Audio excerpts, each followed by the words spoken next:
What's up, everybody? Welcome to Podcast Now. I'm Alex. In this video, I want to talk about how Rocksteady's next game is 100% next-gen. Now, I've talked a lot about their game. I've talked about why I believe Batman's going to be in it. I've talked about why I think it will be Justice League. And I've talked about the multiplayer aspects of that game. So if there's anything that you guys have missed, if you guys haven't watched any of those three videos, definitely make sure you check those out. Here's the deal, and I don't necessarily know, well, this is the funny thing, and this is why I'm just open and honest, and I assume a lot of people watching from the Warner Bros. Game, Arkham Gamer watching, I'm sure a lot of people from the Harry Potter stuff is watching, so we get a lot of reoccurring people, so you guys know me, you know that I'm open and honest with you. So here's the deal, I don't necessarily know the purpose of why I'm making this video. I just thought like it would be a cool idea and something we can just kind of talk through, because I don't know if there's necessarily even people that don't think this. That's the biggest thing. I don't know if there's people out there that say Rocksteady's next game is definitely coming out within the next 6 to 8 months. I don't know if that's the case. But if there is, this I hope will, I want to kind of walk through my train of thought of why I believe that is not going to be the case. That's only if you guys believe this, but, you know, follow me along even if you guys are on my side, because I do want to talk about kind of like when we're going to be getting this game. I want to make a full video as we get closer that I think E3 2020 is the time, is when we will actually see this game. I want that to be its own video, and I want that to be closer to E3 just so people are kind of talking about it and people will be able to see it a little bit easier on YouTube, kind of help the video out, the algorithm will do it. But I don't believe, and that's the first thing, right? I don't believe this game is getting announced until E3 2020, and that should be as simple as that there's no possible way it gets announced or it comes out on current gen. Now, you could argue, there's an argument made of, like, is that a bad thing that they skipped? I mean, they did have Arkham Knight, but other than Arkham Knight, Rocksteady has skipped this generation completely. They only had one game on it, and they are taking their sweet time, we could say, with this new game. If this game does get announced at E3 2020, it wouldn't come out, I think, until at least, I'd say a full year. I'd say summer or like May, June-ish of 2021. Now, you could say Rocksteady has a history of announcing, or Warner Bros. Even, has history of announcing their game, and then the game comes out shortly after. So I guess you could make the argument that if it does get announced at E3 2020, is it possible that it could be like a launch game for next gen? Could it come out in the fall of 2020, and therefore it would also be current gen? I guess that's the only possible way that something like that happens. At the same time, here's the deal. Here's what I've kind of talked about. It sucks where we're at with a Rocksteady-like game. It sucks where we're at with, in my opinion, the BioShock game. Any game that's on like that teeter. And you could say that we're kind of in a tough situation with The Last of Us Part 2, with Ghost of Tsushima, even with games like Horizon Zero Dawn 2, God of War 2, Spider-Man 2. I'm naming a lot of PlayStation games, I get that. But my point is, those kind of games, it's tough because, yeah, I want them. Okay, I love those. I love every game I mentioned. I love them. I want more of them. But we're in a really tough spot with, they're all going to come out very, very early in the next generation life cycle. Some of them are kind of even being made for both current and next gen. And that's what's, and you can, I mean, here's the deal. I mean, I'm recording this super early. I don't know if the Arkham game from Warner Bros. Has already been announced. This is me from the past, guys, so I'm sorry. But even a game like that, you could argue kind of sucks because I don't know when the game comes out. Let's just say it comes out in May. If it comes out in May, or any of these games, The Last of Us Part 2, Ghost of Tsushima, it's like you're right at the end of this generation and you're right at the beginning of next generation. And it's like we're not going to see the power that it could truly be. You know, we missed that. So if Rocksteady's next game does come out next fall, let's say, and it comes out in October 2020, okay, and it comes out day one or month one of next generation consoles, that's great. But at the same time, they were then working on a game for 5.5 years, and they stretched it, and we got it at we literally got it at the latest possible day they could have had it for current gen. And to the point where there's probably a next-gen version too, but it's just with like some resolutions upgraded and some of the things like that updated, right, for next-gen. And that kind of sucks because it's like I want their game to be as good as it can be. And yeah, it will be as good as it can be. But at the same time, like, here's the deal. I don't want it rushed. I wouldn't have wanted it rushed in 3 years to have it be on PS4, Xbox One, and then now, the last couple of years, they've been working on a next-generation game. I wouldn't necessarily want that. It's just kind of a personal thing with me that it does kind of suck that all of these games, Horizon Zero Dawn 2, which I've been saying for a long time, I believe that's going to be a launch day exclusive for PS5. It's only going to be on PS5. Well, still, that is still just kind of breaking the barrier. It's going to take 3-4 years for people to get the most out of next-generation consoles. Like, we'll see those huge leaps that we saw for PS4, Xbox One. It'll take some time. So no matter what, we're going to be waiting. Even like the Harry Potter game, if that game is real, I don't even think that will be able to take full command of what the next generation of consoles can do. GTA 6, I don't think that will be. So it's a personal thing. It's not really the biggest deal in the world. None of these games are going to be able to fully realize next generation potential. And you could then also say, does it really matter? The Last of Us Part 2 looks like the greatest design thing in the world, right? God of War looked amazing. Gears 5 visually looked so good. Even open world games, The Witcher 3, which came out in 2015, that game looked phenomenal. So and ran and what it could do with how big the game was. Persona 5 is a 100+ hour game. So you could say, like, well, does it even are we even going to be able to tell? A lot of the focus on next generation anyway is on load times.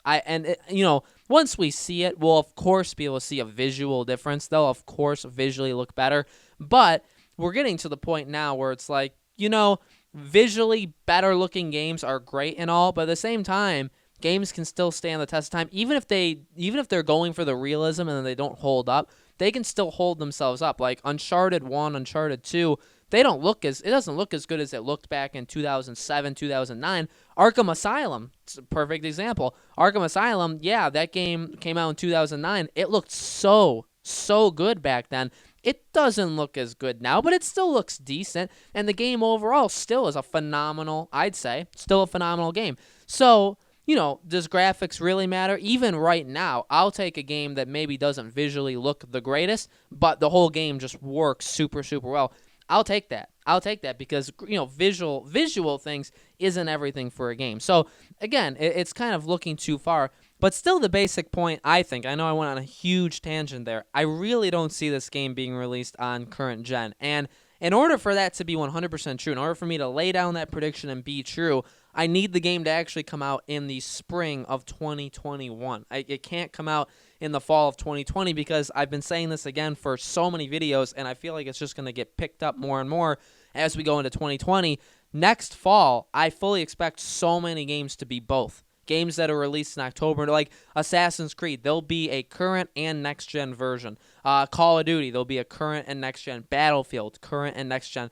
There'll only be a handful of games that are exclusively next-gen. And if you think about it, it 100% makes sense. And I want to talk about this, like we'll talk about this with other games.